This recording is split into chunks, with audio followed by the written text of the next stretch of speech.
Hello मेरे प्यारे बच्चों, आप सभी का स्वागत है एजुकेशन विद एमकेसी एजुकेशन पर। आज हम लोग पढ़ेंगे द्विघात समीकरण का पार्ट 2 4.1 एक्सरसाइज का। ठीक है, 4.1 का पार्ट 2 में हम लोग क्वेश्चन नंबर 2 से स्टार्ट करेंगे, जिसमें पे हम लोग पहले ही कर चुके हैं पार्ट 1, जिसमें हम लोग क्वेश्चन नंबर 1 कर चुके हैं। ठीक है, तो पार्ट 2 में देखो क्वेश्चन नंबर 2 से शुरू करते हैं। क्या है? निम्न स्थितियों को द्विघात समीकरण के रूप में निरूपित करें। यहाँ पे जो वर्ड प्रॉब्लम दिया है उसे हमें द्विघात समीकरण के रूप में सिर्फ लिखना है, सॉल्व नहीं करना है। द्विघात समीकरण के रूप में इसे हमें लिख देना है। तो इसमें मुख्य रूप से 4 क्वेश्चन है। चलो समझते हैं एक एक करके। और जो पहला क्वेश्चन नहीं देखे वो पहले 1 नंबर से भी शुरू कर सकते हो। ठीक है, चलो स्टार्ट करें। तो क्वेश्चन नंबर 2 का 1 नंबर मार्कर क्या हो गया? क्वेश्चन नंबर 2 का 1 नंबर। ठीक है, तो क्वेश्चन क्या बोल रहा है देखो। एक आयताकार भूखंड का क्षेत्रफल 528 मीटर स्क्वायर है। क्षेत्र की लंबाई चौड़ाई लंबाई जो है मीटर में है, चौड़ाई के 2 गुनी से 1 अधिक है। चौड़ाई के 2 गुनी से 1 अधिक है। ठीक है, चौड़ाई के 2 गुनी से। तो यहाँ पे देखो, सबसे पहले हम लोग मान लेते चौड़ाई। माना चौड़ाई बराबर x। ये द्विघात समीकरण है, एक चर वाला है, एक चर ही उपयोग होगा इसमें, x मान लेते हैं। इसलिए लंबाई कितना हो जाएगा? लंबाई बराबर क्या होगा? चौड़ाई से कितना अधिक है बताओ? तो क्वेश्चन में सीधे बोल रहा है कि 2 गुने से 1 अधिक है, यानी इससे 2 गुना और फिर 1 अधिक है, यही होगा। अब जब यहाँ पे क्षेत्रफल दिया है तो भूखंड की लंबाई चौड़ाई ज्ञात कीजिए, यही दिया है।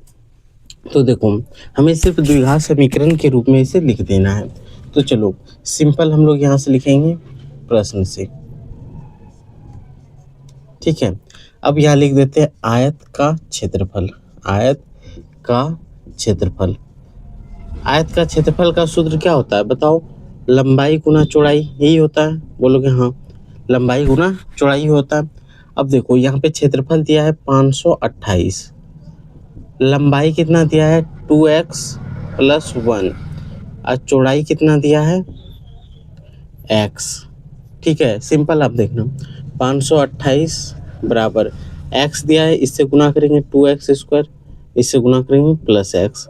ठीक है, गुना आपको पार्ट 1 जरूर से जरूर देखना है, तभी आपको गुना एकदम अच्छे से समझ में आएगा। उसमें आपको शुरू से, जैसे क्लास 8 में जो नहीं पढ़े हो, 9th में नहीं पढ़े हो, वो भी बीज व्यंजक का गुना कर सकते हो अगर आप पार्ट 1 देखते हो तो। अब देखो यहाँ पे हम लोग लिख सकते हैं 2x² + x। अब इसको उठा के इधर कर दो तो -528 = 0।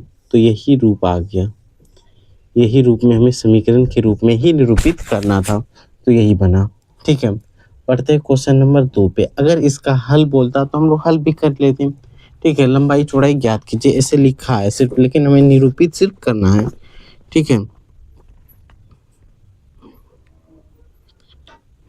अब देखो क्वेश्चन नंबर 2। 2 क्रमागत धनात्मक पूर्णांक का गुणनफल 306 है। हमें पूर्णांक को ज्ञात करना है।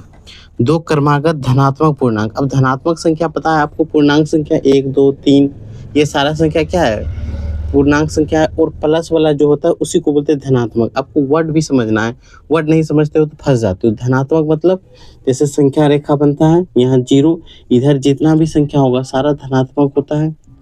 धनात्मक होता है कि नहीं? जैसे +1 +2 +3, ये सब धनात्मक होगा। जैसे इधर है -1 -2 -3, ये ऋणात्मक होगा। 1 सेकंड रुके आप, लाइट कट गया है तो लाइट का 1 सेकंड में व्यवस्था कर ले।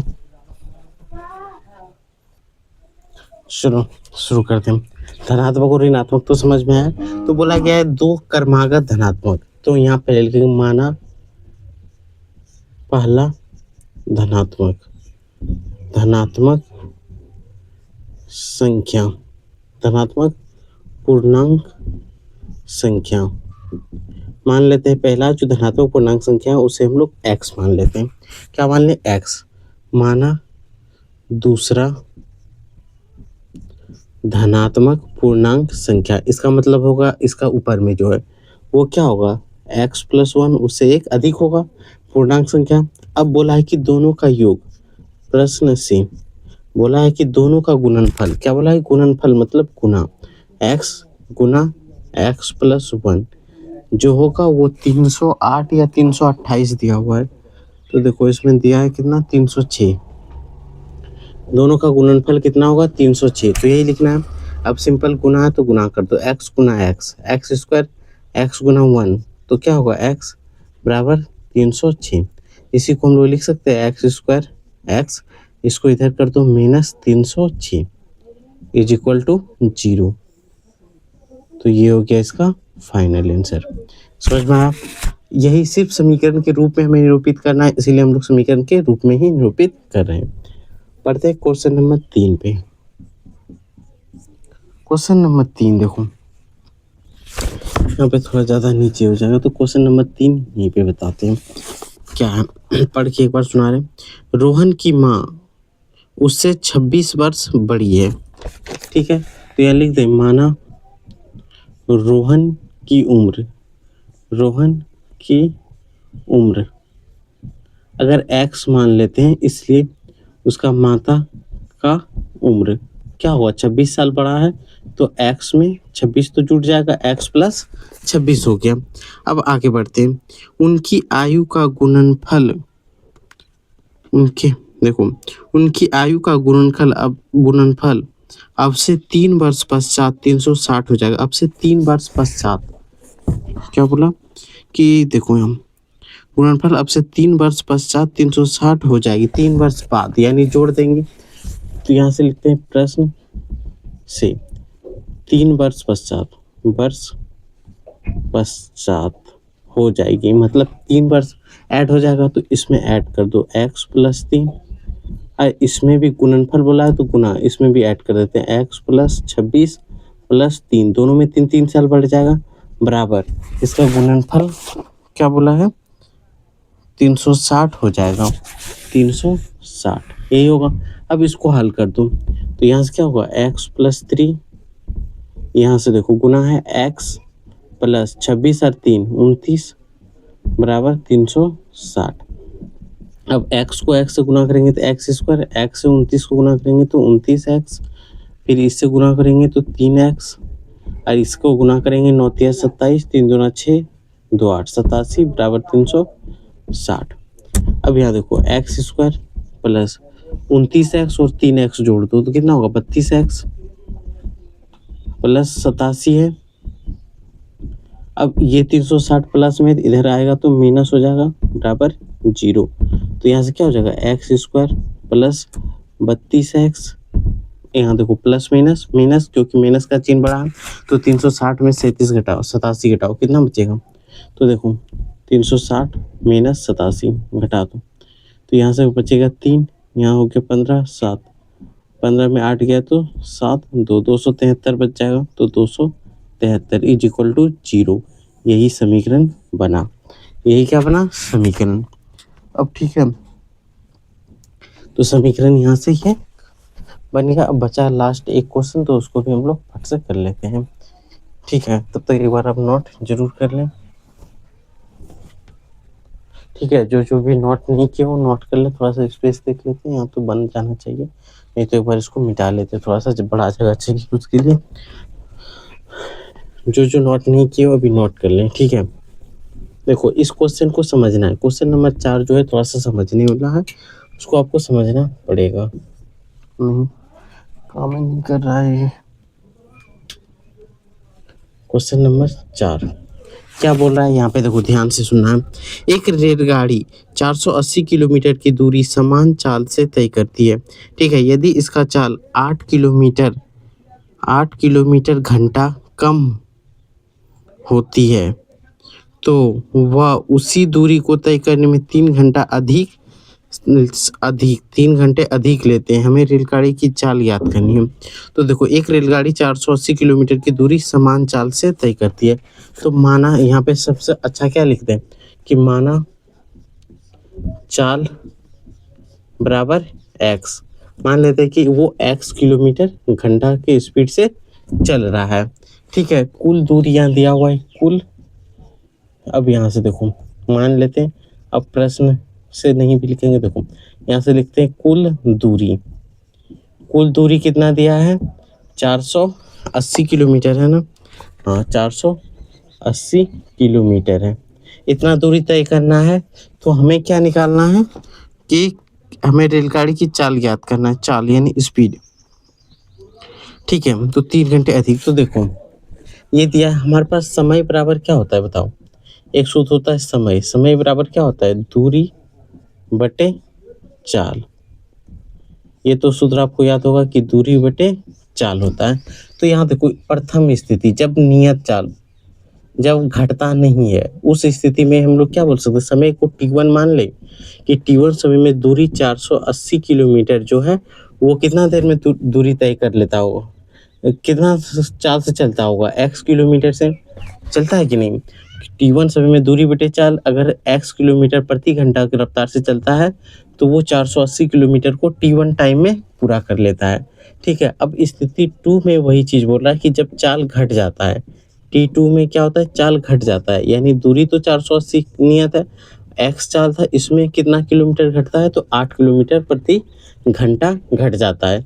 तो यहाँ पे लिख दिए। अब देखो अब बोला है कि T2 टाइम में क्या होता है? 3 घंटा बढ़ जाता है, यानी कि T1 से T2 में जब भी बढ़ेंगे तो 3 घंटा बढ़ जाएगा, तभी तो बराबर होगा।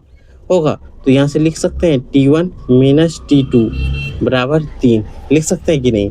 क्योंकि प्लस को इधर कर दिया तो माइनस हो गया, यही बराबर आ गया। अब देखो T1 का वैल्यू देखो यहाँ पे है, इसको लिख सकते हैं 480 बटे x माइनस। अब T2 का वैल्यू देखो यहाँ है 480 x माइनस 8 बराबर 3, यही है। अब देखो 480 दोनों में है, तो यहाँ 480 कॉमन ले सकते हैं और यहाँ लिख सकते हैं 1 बटे एक्स माइनस 1 बटे x minus 8 is equal to 3, लिख सकते हैं कि नहीं? अब उठा के इसको इधर कर देते हैं। ठीक है, इसको यहाँ पे रख लेते हैं 1 बटे एक्स माइनस 1 बटे एक्स माइनस 8, ये है। अब 3, अब ये गुना में है तो इधर आके क्या होगा? भाग में होगा। बोलो होगा कि नहीं? आप बोलोगे हाँ आराम से हो जाएगा। अब देखो इन दोनों का एलसीएम अगर लेते हैं तो क्या होगा? एक्स माइनस 8, यही ना होगा एलसीएम। अगर x से x को कटा देंगे तो x माइनस 8 को इससे गुना करेंगे तो क्या होगा? x माइनस 8 ही होगा। अब यहाँ माइनस है तो माइनस लगा देंगे, यहाँ से इसको कटाएंगे। ठीक है, यहाँ से इसको ये x माइनस 8 को करेंगे तो एक बार में एक गुना x करेंगे तो x, ये यहाँ से देखो कटते हुए नजर आ रहा है, बताओ ये यहाँ से कट गया, यहाँ बचा क्या? 3 बटे 480। अब देखो यहाँ बचा माइनस 8, यहाँ से देखो x गुना एक्स स्क्वायर माइनस 8x बराबर 3 बटे 480, यही है। इससे इसको अगर भाग दें तो कितना बार में कटेगा? ये तो भाग नहीं होगा, ये किस में होगा? गुना में होगा कि नहीं? तो इससे इसको गुना कर देते हैं और इससे इसको यहाँ से क्रॉस गुना करेंगे, 3x स्क्वायर माइनस 8 दिया 24x बराबर, इसको गुना करें 8 0 0 8 8 64 के 4 हाथ में कितना बचेगा? 6 बचेगा। 8 चौक 32, 32 और 6 48, 32 और 6 कितना होगा? 38। गुना ठीक हो रहा है तो देख लो एक बार करके, फिर देख लेते हैं। 8 0 0 8 8 64 के 4 हाथ में बचा 6, 8 चौक 32 6 38 ही होगा। अब देखो 3x स्क्वायर माइनस 24x, ये प्लस है इधर आके माइनस 3 8 4 0 इज इक्वल टू 0।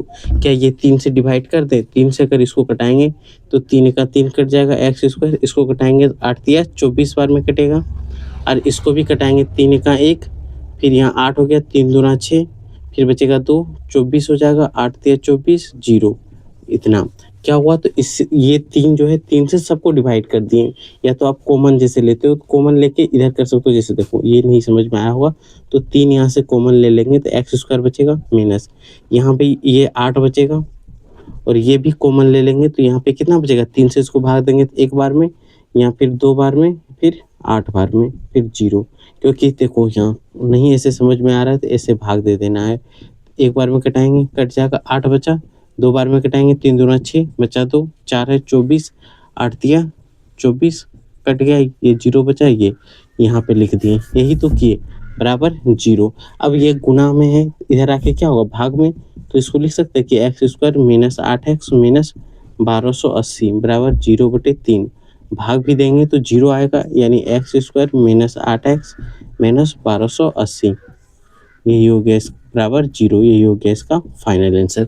और ये क्वेश्चन इंपॉर्टेंट तो है नहीं, लेकिन ये समझने वाला है, तो इसको 1-2 बार रिवीजन जरूर करना है ताकि आपको अच्छे से समझ में आए। ठीक है, बस इतना ही। फिर हम लोग नेक्स्ट वीडियो में मिलेंगे पार्ट 2 में, और वहाँ भी आप अच्छे से समझ पाओगे। तब तक आप लाइक और सब्सक्राइब जरूर करके रखें।